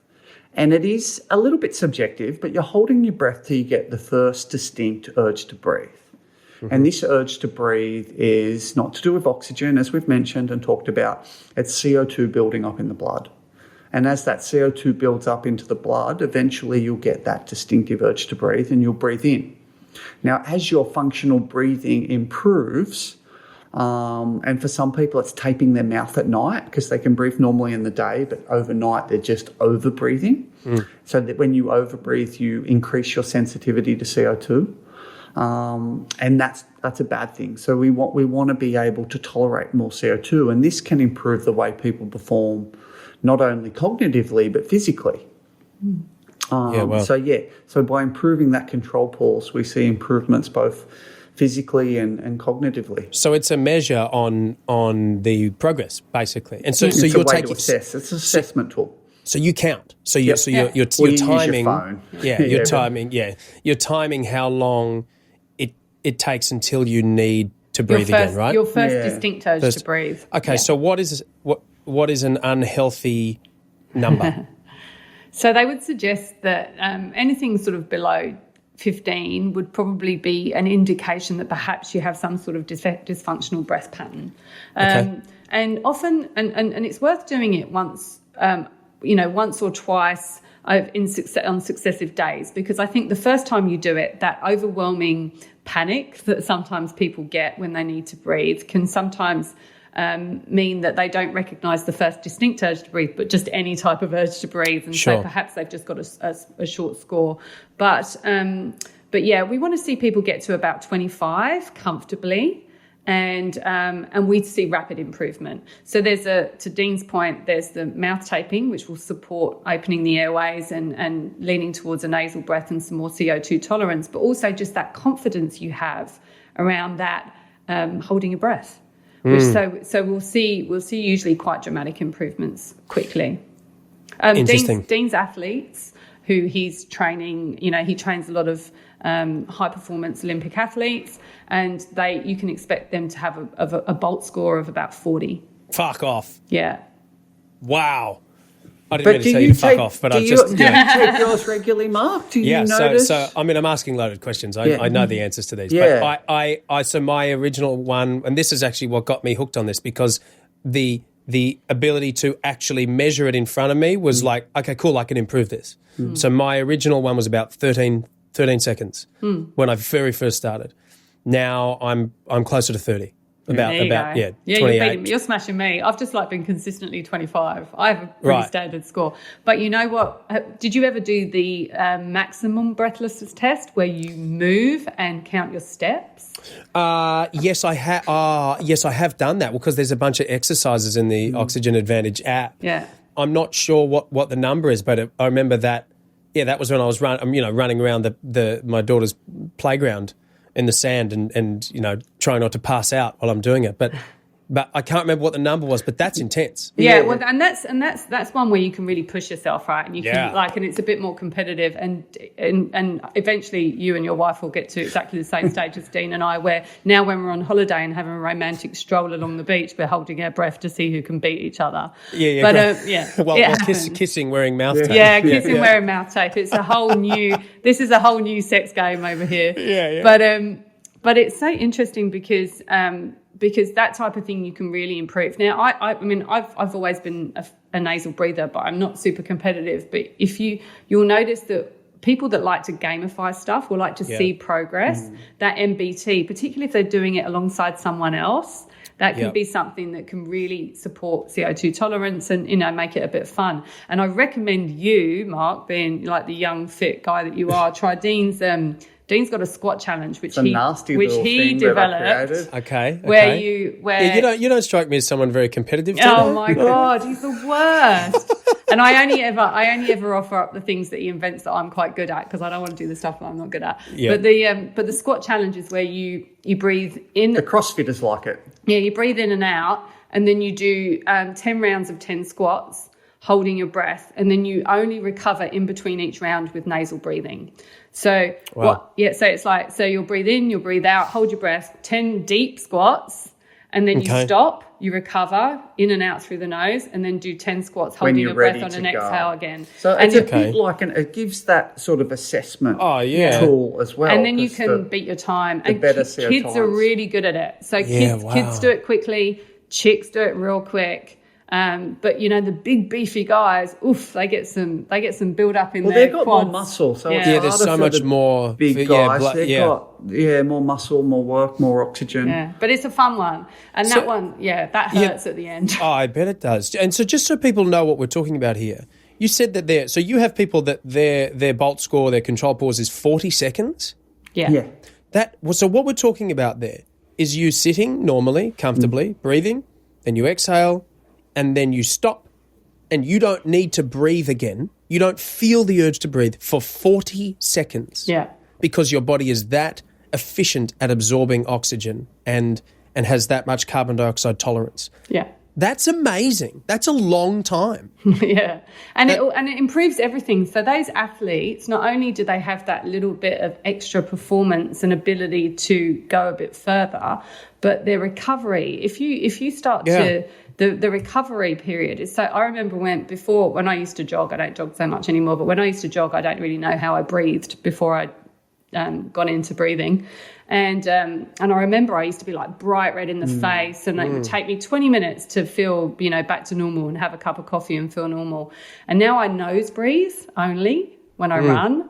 And by the time I get back to my car, I've just taken maybe a 20-second stroll back to my car. I'm back to regular breathing. My face has returned to normal. Wow. So, you don't need as much hydration. There's so many things going. Really It's less tangible. Reduces risk of injury. Yeah, because more diaphragm activation. It's just training your body to function better the way that it should. I mean, I've been doing it too. I do boxing and Muay Thai training, and I've been very disciplined in only breathing through my nose during that training. And because it's so much cardio, it's brutal. It's really hard. But I'm doing it because I'm not interested in fighting anyone. I'm not trying to do anything other than enjoy the experience with the people in the class and improve my bodily function. So my performance in the class is not as important as improving my cardiovascular system. So I'm fine with the nose breathing. And it's been very, very difficult when you first do a workout. Like I did my first workout with nose breathing. After learning of this stuff, I was like, all right, nose breathing, I'm going to do a kettlebell workout. And God, it was so much harder. But then once you get better at it, you become more efficient. So now I only do nose breathing when I'm working out as well. And it's so interesting because then breathing through your mouth feels very unnatural. It does. It's really hard for me to do. And I'll use it as a turbo at the end of a cardiovascular workout if I need to, or certainly breathing out through my mouth sometimes if I'm releasing heat. Yep. But I also train at a boxing gym. Dean and I did a workshop there a few weeks ago with, the head trainers. They're incredible people, so fit. And when we're on the tread, like he was watching me on the tread the other day and he goes, I can't believe you're going that fast, just breathing through your nose. Now, granted, I can't go for long periods of time, but and I said to him, it's as simple as just practicing. People don't know. If you see people running around through the park and they're mouth breathing, you'll also notice that there's a heaviness to their body, like their stride is really bang, bang, bang, bang. There's and there's a heaviness associated with that. And so not only when your breathing's light, your movement is light. And if you watch, this is my favorite analogy, but if you watch, it's not really an analogy, if you watch marathon runners, like, you know, those really fast guys from Kenya and Ethiopia at the front of the pack, that when they move, it looks like they're not breathing at all. Yeah, they're very smooth, aren't they? They're like dancers. It's like watching ballerinas. And one of our friends who's a run coach and physiotherapist said that, you know, there's a very good chance that behind that light breathing, there's a sensation of, of course there like is. feeling like they're going to There's puke underneath it, right? But when you watch them moving, they've trained themselves to move lightly. And like there's all sorts of amazing things going on with airways and stuff. But I remember seeing, you know, like the Africans at the front of the pack halfway through the Sydney Marathon, just around Centennial Park. And it literally moved me to tears. It was the most beautiful thing I'd ever seen, because it was just like poetry, just light, you know, none of this heavy bang, bang, bang, thudding. but just like, it was like a gliding. Incredible. And I feel like that's when you learn how to breathe lightly and breathe well. It's almost Katy was really touched after that. She I come home, I was crying, because she thought it was beautiful. I think it's such a beautiful analogy for what we do, because I feel that when you learn to breathe better, instead of everything being hard, it's like you're gliding. Yeah. Like I really feel, and I just feel like watching them, it made me feel like what we're doing is important. Yeah. Like, you know, yeah. So profoundly important. It is. It really is. It's okay. So let's talk about cold as well. So the next level. Now, so I'll give you my history with it. I've kind of been down the rabbit hole with the cold plunge stuff as well, and I have a little cold plunge here at my house. Nice. And so I managed to get this little bar freezer, and I was able to do every second day, because it couldn't freeze the ice fast enough here in Queensland. So I was able to do every second morning, and I was doing about 10 degrees every time, and I was slowly but surely getting it colder and colder as the weather got, as we were coming into winter here, which is, you know, super mild here on the Gold Coast. But I managed to get the water down to about just under 2 degrees. Oh no! And because, you know, I was like, I'm going to get it to zero. That's my goal. I'm going to just push it and push it and push it. But I actually had a really bad experience where I got an instant headache when it was that cold. And it was like this pulsing headache, basically. So I'm up to my neck, and it's just like thudding up into the top, up the back of my head, into the top of my head. And it didn't go away for probably 3 days. It was like an instant migraine, so I did all this homework to try and figure out what was going on. And I read somewhere that, like, it was Andrew Huberman actually talking about something like a thunderclap headache that some people can get when they do the cold plunge. And so I'm interested. Have you guys had anyone have this experience? Yeah, is it common?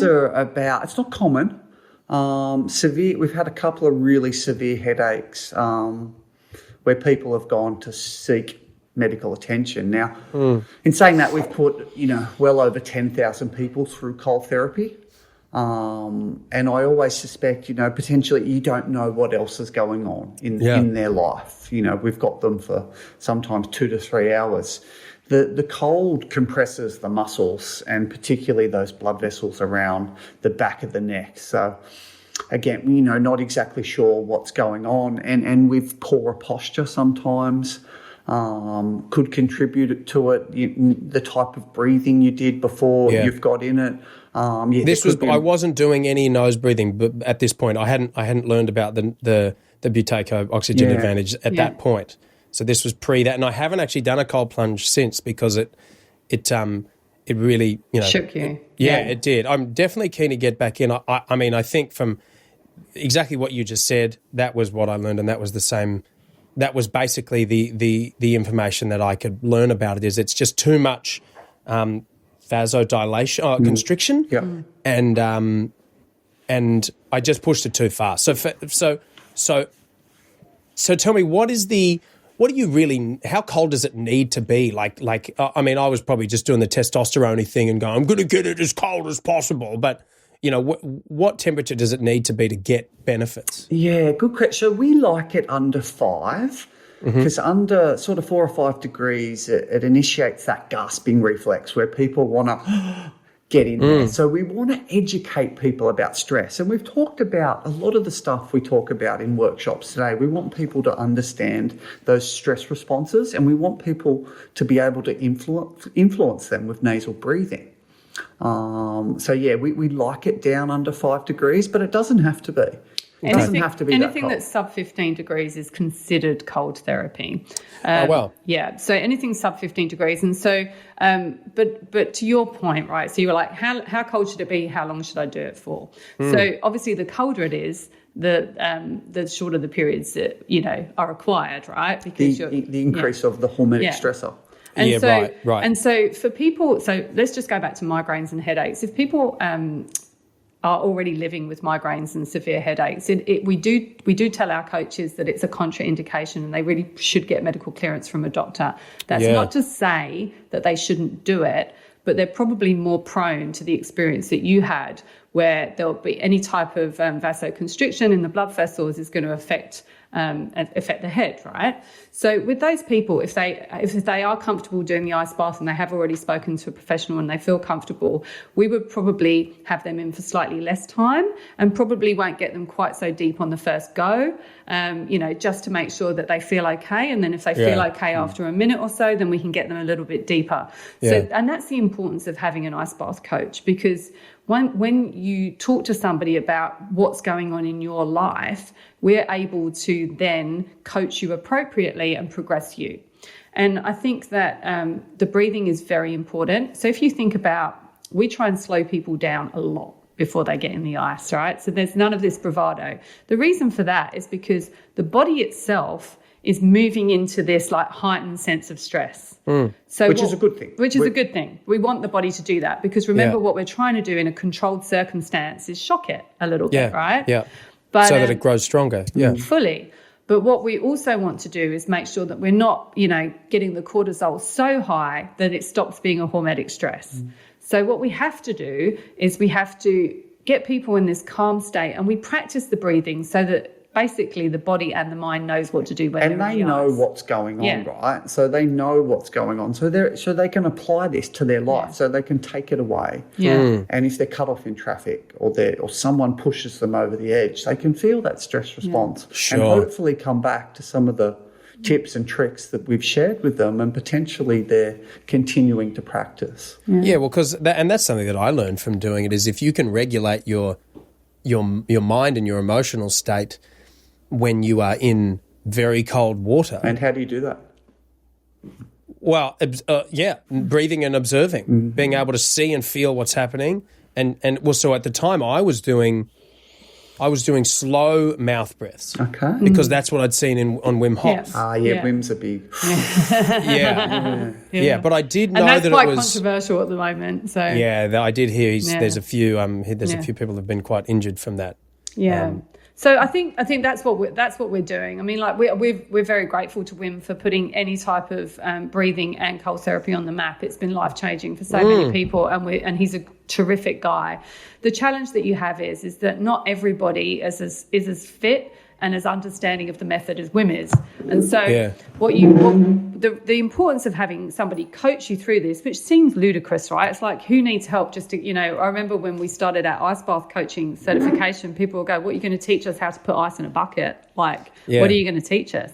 Yeah. But what we learn is how to work with the people that we have in front of us. So we have a bit of an understanding of their history, like medical history. So, if they've got heart disease or heart issues, they can't get in the ice, they'll need some sort of medical clearance. But just understanding already meds, for example, is something that, we wouldn't treat an ice bath participant any differently if they were already on meds, but their response to the cold could be very different to somebody who isn't. Sure. Because obviously anti-anxiety meds are designed to regulate the nervous system. And so we have, so there's some things as coaches that we know to look out for, and also with competitive people that want to really take it to their limit, despite the fact that they're shivering and all of the, colours drained out of their face. It happens. What's your record is a very common question. Yeah, people go, after explaining all this stuff to people. They still want to push themselves, which is fine. Progression and advancement is absolutely fine. And we want people to, become more cold habituated, and we want people to feel like they're achieving. We don't want them to plateau and then lose interest.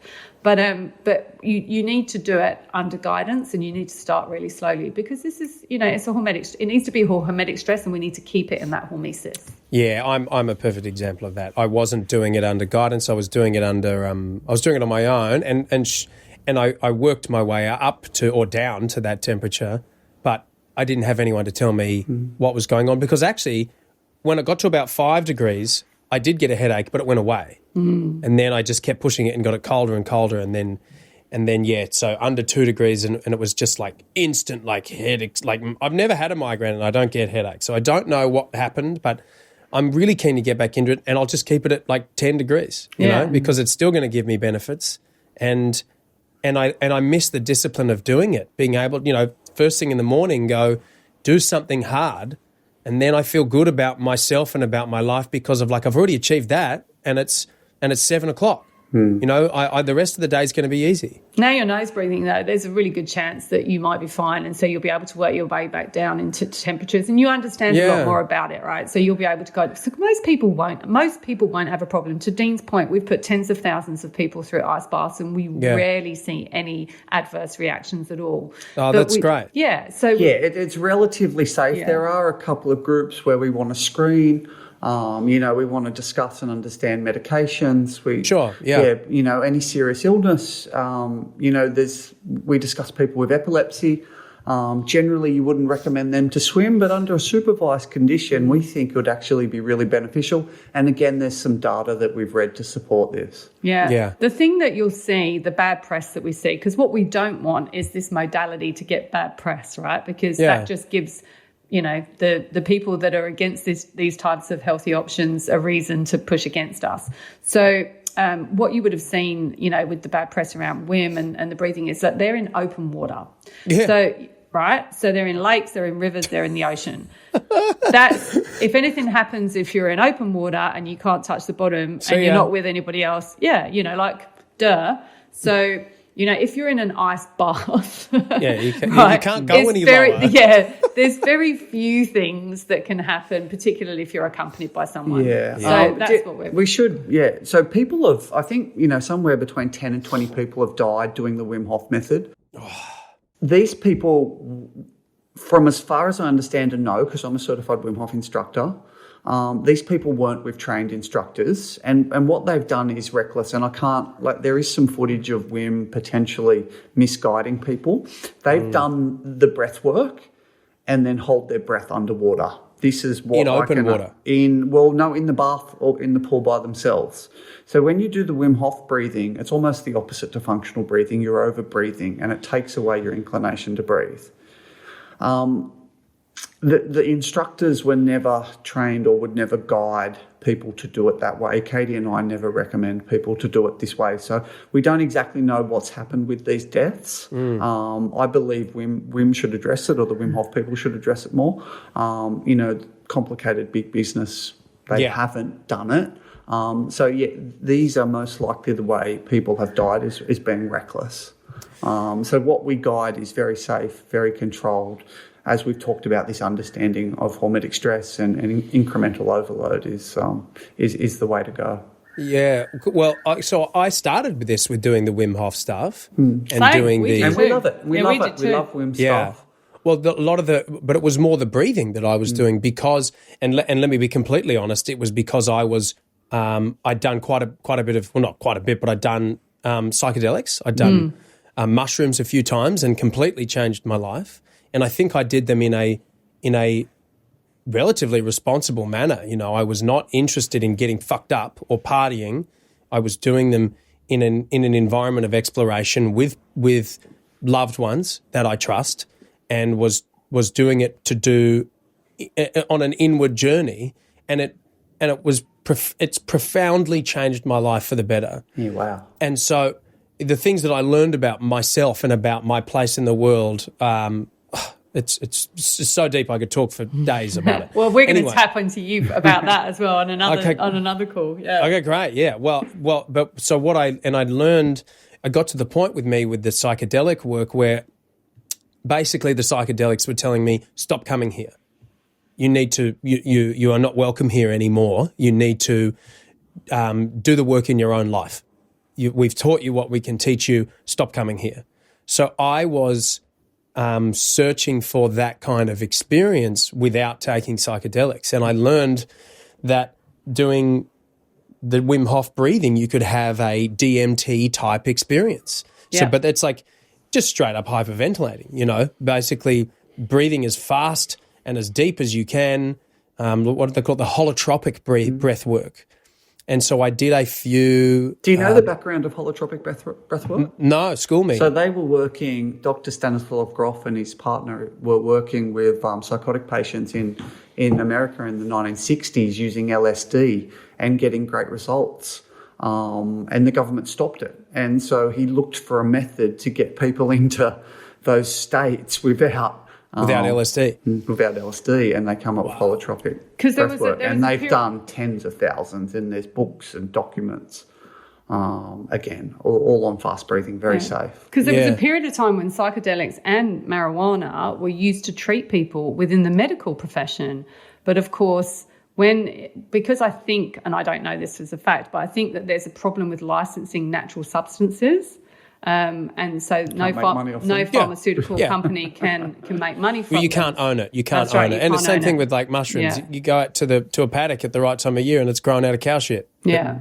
So you can't license that. Yeah. We were talking about if the pharmaceutical companies could find a way to can nitric oxide, that gas that we naturally produce in our nose, they would do it and sell it. Well, there's a couple of substances, some red powders and that increase nitric oxide and beetroot, and so they're out there. This meditation coach, Tony, that I was talking to, was telling me the story about what's his name? Osho. Have you heard of this guy, Osho? Yeah. He was a guru. Yeah. There's a documentary about him called Wild Wild Country. Yeah. And he, it was kind of culty, this thing that he did, but he would guide people through, I believe, breath work, a lot of like mouth breathing, hyperventilation kind of breathing. Rebirthing, yeah. Yeah, yeah. And so people would have these profound, intense experiences. But apparently he had like nitric oxide in a big fucking can thing and was sucking away on the nitric oxide and taking Valium. And so it makes perfect sense when you see him talk. He's pretty out of it. But this is interesting and look, I don't know if that's true. I wasn't there. But as the anecdote goes, if he's getting people to do this intense mouth breathing and maybe he's doing it as well and then he's taking nitric oxide, it's like he's going, cool, I'll just do it.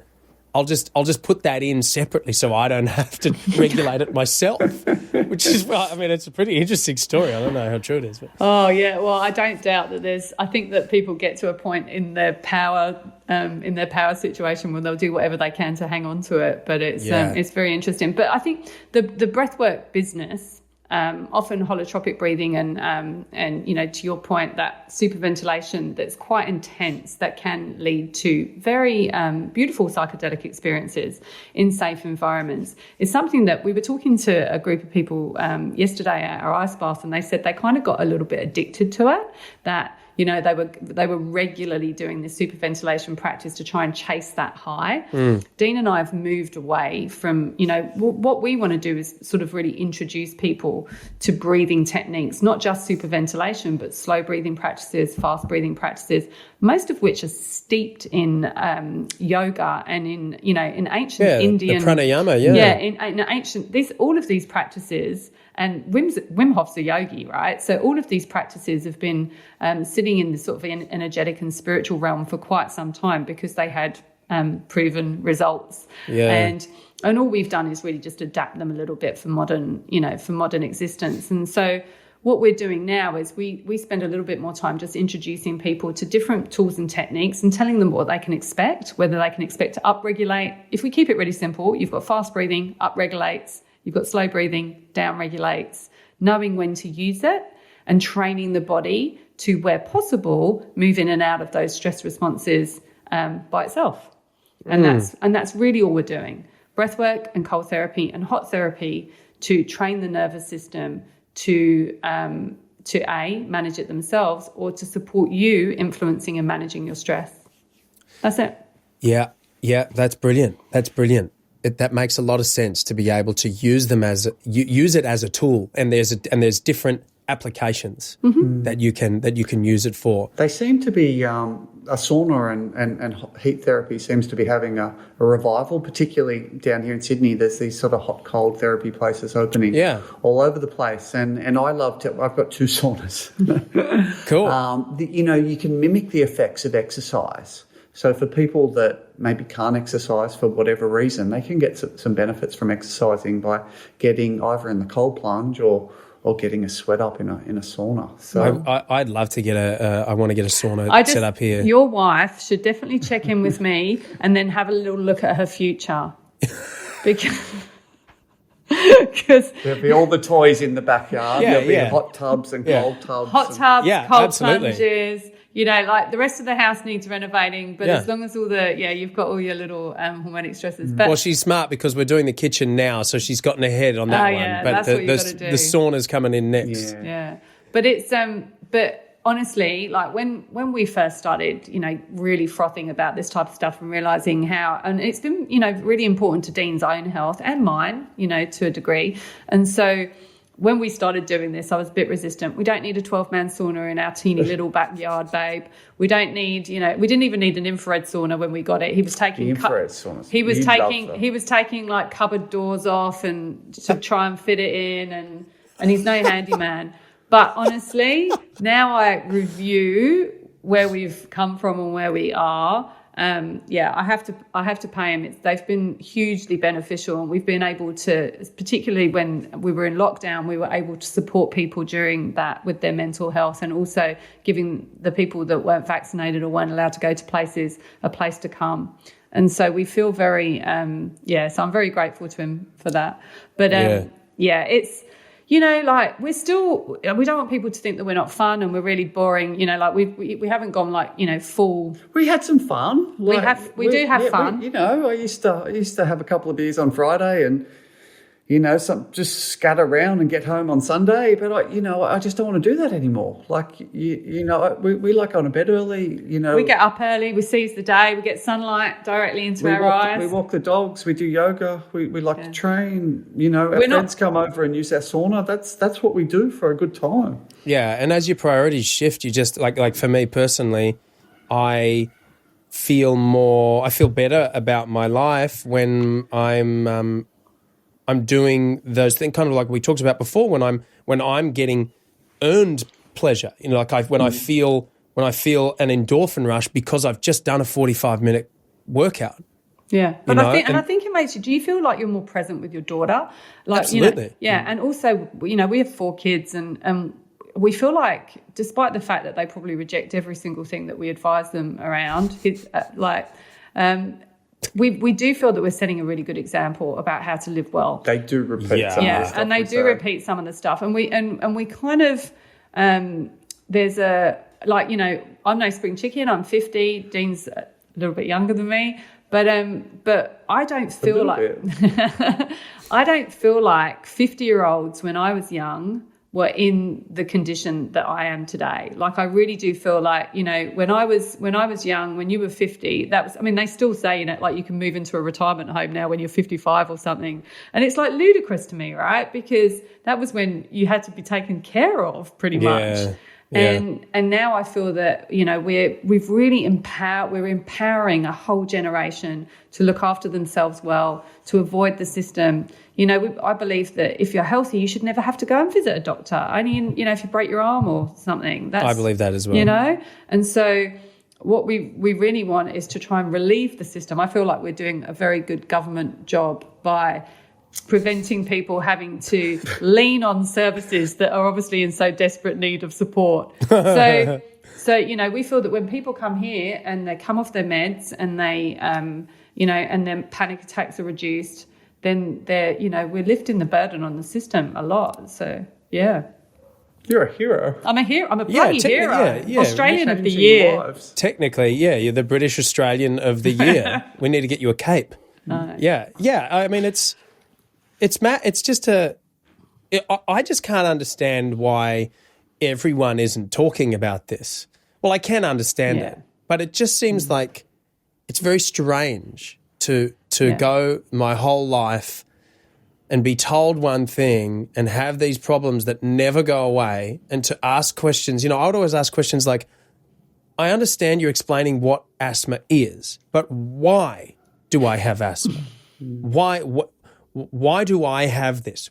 And if we know that, how do we fix it? And the closest I've gotten to an answer is because it has come from this community, the breathing community, the breathwork, like the Buteyko and the oxygen advantage, like understanding that it's something has gone wrong in the way that my immune response and my body is functioning, and we are able to regulate that better through doing breathwork. Now, the thing is, potentially, it's if you look, you know, it's potentially what your mother ate or what your grandmother was eating. Sure, you're able to go back a couple of generations. I wasn't breastfed as a kid. Neither of us were, which is why we have quite small mouths. Does that played into my asthma, my ability to breathe properly. So it's, and again, you know, my mother said she was embarrassed. She was 21. But that's just a small part of perhaps why. Yeah. What's the powdered milk was formula. Baby formula was pushed at that time. Yeah. But yeah, your smoking wasn't. Yeah. wasn't frowned upon. Parents were smoking, drinking. Yeah. But but the good news is, we should always start. The good news is that we can change it. People, like, there's so much talk about, like the new thing I've heard lately is that you can check your genetics to see what you might get in the future, like this fear-based, you know, they're referring to it as preventative. But I find it really odd saying to somebody, there's a 20% chance that you're going to die of cancer at some point in the future, right? And how that's helpful, I don't really know. But I think it's really useful to say to people that anything that you've inherited can be, like Dean taught me so much about epigenetics, about changing the way you live and changing the way that can reverse anything that you're genetically predisposed to. So there's no point in, you know, dwelling on the fact that if you had a parent that died of heart disease when they were in their 40s, that you're automatically going to get heart disease. So you might as well just resign yourself to it and eat all the same stuff, eat all the shit, right? But see, you're talking about something that a lot of people won't. They just refuse to embrace, like the fact, like what you're saying is that you are not predetermined to get something because of your genetics. No. But I completely agree with you, because there's so much evidence out there to prove that. But that's new. There are a lot of people that they, and these are medical professionals who will not accept that. They say, no, your genetics say this. It's going that's just luck of the draw, and it's kind of like, it's really depressing. But it's also kind of a really lazy way to just go, well, it's not my fault. Too bad. That's just, I don't have to take any responsibility for that. Yeah. Which I just reject that. That's not a mentality that I'm prepared to. So do we. We're with you. I know. The other thing I rejected, because when I turned 50, I started getting all these things in the post, like check yourself for bowel cancer, do a stool, go take this to the doctor, and I was just like, I'm not doing that. I now understand my own health. So if I feel a little bit off kilter and I feel like there's something wrong, I'll go and get it checked. But I'm not going to continually take myself to a doctor for checking up on something when I feel perfectly well. See, the challenge that we have, I think, is that we're in a society where people aren't able to identify if they're sick or not, right? Yeah. Because they either constantly feel sick or because they're numb to it. Or they're so numb that they don't know that they've got something wrong in their, rectum or something until it's way too late. Or they've ignored the signs because they've been told. It was so funny, my grandparents, because they were told they were going to get issues with their prostate as they got older, they just accepted it. Yeah. Yeah. It's fascinating. They just go, oh, well, I'm old. I've got prostate issues. Well, no, actually, why don't you do these things to reverse those issues? Maybe, but it's very interesting because we've just been told that as a society, this is what you can expect. Yeah. And Patrick McEwen, Dean's teacher, he started, I think, the Oxygen Advantage primarily because of his brain function. He said, he found it really difficult to concentrate at school. And he found it really difficult to study and learn, and as did Dean. And he attributes that to not being able to breathe properly. And that can be as simple as that. When people are saying, I'm experiencing extreme brain fog, or in menopause, women get these hot flushes, etc. Now, I'm not suggesting that you can eliminate them completely, but I know through cold therapy and through breathing well, you can regulate your body temperature better. So, we shouldn't just accept that when you go into menopause, you're going to experience hot flushes, body temperature is going to be unbearable, you have to go to the doctor, you have to get drugs. We should look at these ways where we can actually maybe manage it a little bit. And then, of course, if there's still a gap to fill, we can get some help, right? But we've got to do the baseline stuff. We've got to take responsibility for that. And so, it seems as though there's a real human arrogance that we have, believing that we have figured out everything about the way that the body functions. You look at, just observe the complexity of what is going on with this meat suit that we've got. There is no fucking way that we have any idea how it's actually working. There's the arrogance to go, we've done some tests, we know exactly all the processes of how it works. Nonsense. It just does, because it doesn't work. We've got all these illnesses and diseases that we can't cure, but yet I think if you adopt the attitude of enabling your body to take care of itself, or at least creating an environment where it can behave and live more optimally, like by doing things like breathing better, letting your respiratory system filter air the way it should. Sunlight, natural sunlight. Getting sunlight, let your body, doing exactly, allowing your body. Chewing your food. I don't chew very well, man. I just pound it down so quick. You've only got to look. I think that you've only got to look at a hospital, right? And I find hospitals, I find it so difficult. We were visiting a little girl, a friend's daughter that had been in for so many days. You go into a hospital, right? There's no natural light. The food is dog shit. The people that are treating you are largely unhealthy. They're shuffling around. They're mostly overweight. They're not breathing properly because they're wearing masks, right? Yeah. They're giving you jelly. They're giving you, my son broke his arm. You don't even want to see the shit food that they gave him, and even the sheet of food that they tell you to eat when you get home. And then, and they don't encourage you to move around. So, and this is a great recipe to be unwell. Fully. If you want to create more business for that system, that's the way to do it. Yeah, and there's nothing conspiratorial about that. That's just a fact. We know that to be true. Those things that you listed off, whether you like hearing that or not, that's the truth. That is not good for a living animal. Those things. Yeah. Doesn't matter what animal it is. It will kill you. If you do all of those things for long periods of time, you will die. Very slowly. Very slowly or quickly. Yeah. So that's why. So we're choosing to live this way. We're hoping to lead by example. We don't want to dictate to anybody what they should do, but we do want to share what we've seen work for us and what we've seen work for the people that come to us. And it's been a really positive journey, overwhelmingly, right? Yeah. How exciting! How far down this journey are you guys? How long have you been doing this? In 2005, I got king hit and had my 4 front teeth knocked out. Oh, wow. Which one of these is fake? This one? What did you say to Katy to make her do that? Yeah, I know. It was brutal. I've been in many times since. So after that, I had post-traumatic stress. Yeah, man, of course. I had anxiety. I had allergies to gluten and sugar. If I ate something wrong, I used to scratch myself till I bled at night.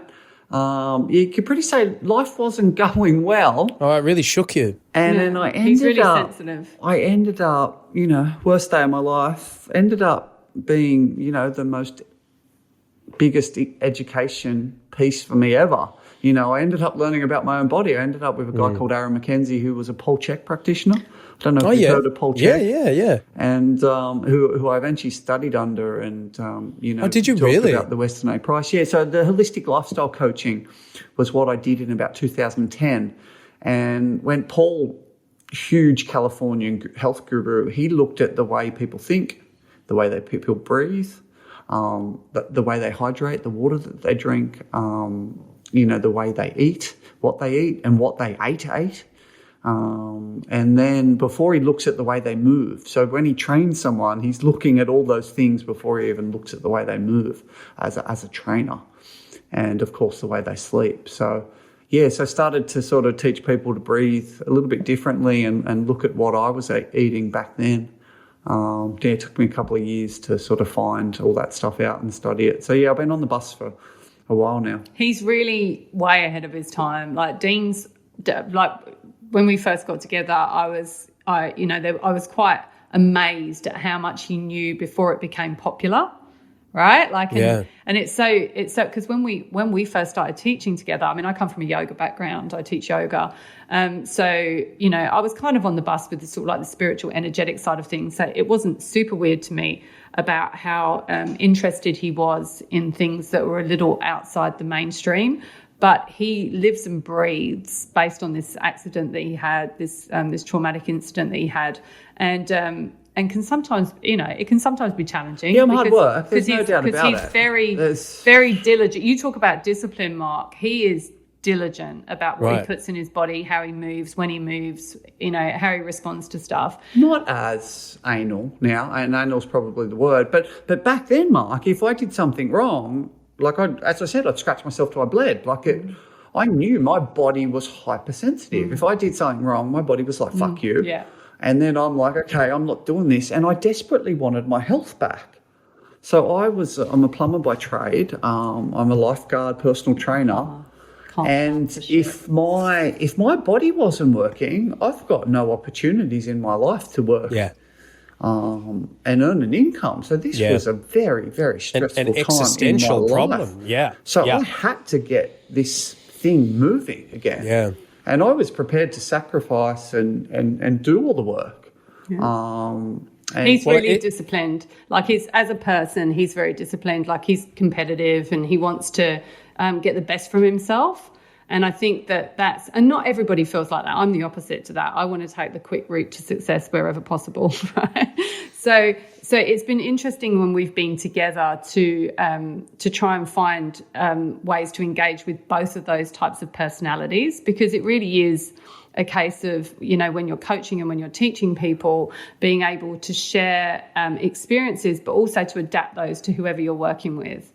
And we've been, he's obviously, very much in his masculine, and he talks to athletes and, high performers really, really well. And then, I'm more sort of looking to make people feel socially safe and give them, and together we have this really, I think, well-rounded approach to how you can do this in lots of different ways, And it's all that stress and all that pressure that I actually put on myself was too much. I was actually in this state of arousal all the time. It wasn't good. So actually letting go somewhat was very beneficial for me, and I'm certainly not as stressed about and diligent aroused. as Katy makes out.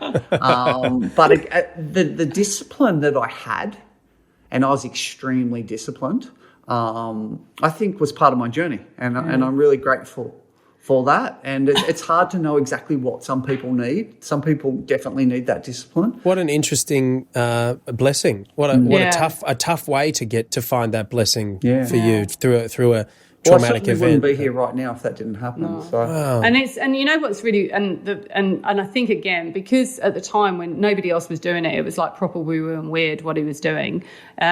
He had to be like really focused and direct about the attitude. Whereas I think now, because it's not quite so weird, people can dip in and out and not feel quite so, like they're outside the mainstream. And that's really our purpose, is to position this as a really safe option for people. We want it to be credible. We want it to be safe. We want people to be educated, so that it becomes an option for people as much as going to a pharmacist. Yeah. And that's really what we want. And we are seeing in the medical profession's defence, we are seeing more and more people from the medical profession lean into our expertise and ask us questions about it.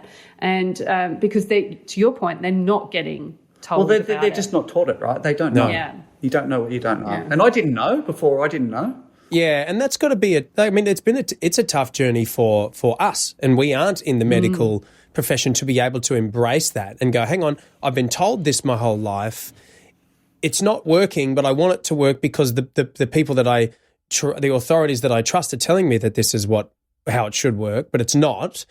So, and then you come across something else and you go out on a whim and you embrace it and it works. Like, that's a hard journey to go through as someone who's not a professional. Then now add in, you've spent, thousands and thousands of dollars in school and in university, and you've become a professional, and then the things that you are taught are not working as well as some random breathwork thing. Like, that's a tough journey to go on. So my hat's off to any medical professionals who are embracing this kind of thing and actually not only embracing it for themselves, but talking about it. It's got to be a tough road for them. Yeah, it's so full on. That's crazy. Yeah, it's a very odd place when you are confronted with it. But then when you realise that it's, things are not as they seem, you just go, all right. And I can see how you could go a bit nutty with it and be so disciplined, because you're like, look, you almost probably felt a bit like Neo in the Matrix, where you're like, I know something that nobody else knows, and I just have to roll with it because it works. And if no one's going to embrace it, well, fuck them. I'm just going to do it anyway. It's funny. I was drinking coconuts at Bondi, like sort of, not quite 20 years ago, but before they were $9. People used to look at me like I had two heads. You can buy coconut water everywhere now. Yeah. Like, it's funny, these things. It's like, I wish I somehow jumped in on some of them. But kombucha, like in the early days, like, the yogis and these holistic people were drinking this fermented stuff for your gut. And now it's mainstream, and some of it's like soft drink, maybe a slightly better alternative. But it's funny, like the world's evolved. Grass-fed meat, I used to ask butchers for grass-fed meat. They used to look at me like I had two heads. Yeah. And now you see like McDonald's and these big chains using grass-fed meat. So saying they are. But the world's certainly shifted. And adapting and changing, and the doctors, we don't mean to criticise them all. They are out there doing their best. I believe all of them are. Yeah, like they're doing their best. They're just maybe some of the information and evolving, and these functional medicine doctors are doing some unbelievable stuff. This sort of next generation of technology where they're quantifying, neuroplasticity and epigenetics, which was just sort of hard work and discipline. So, it's a lot's changed. But if you're not Neo from the Matrix, are you even living? That's right.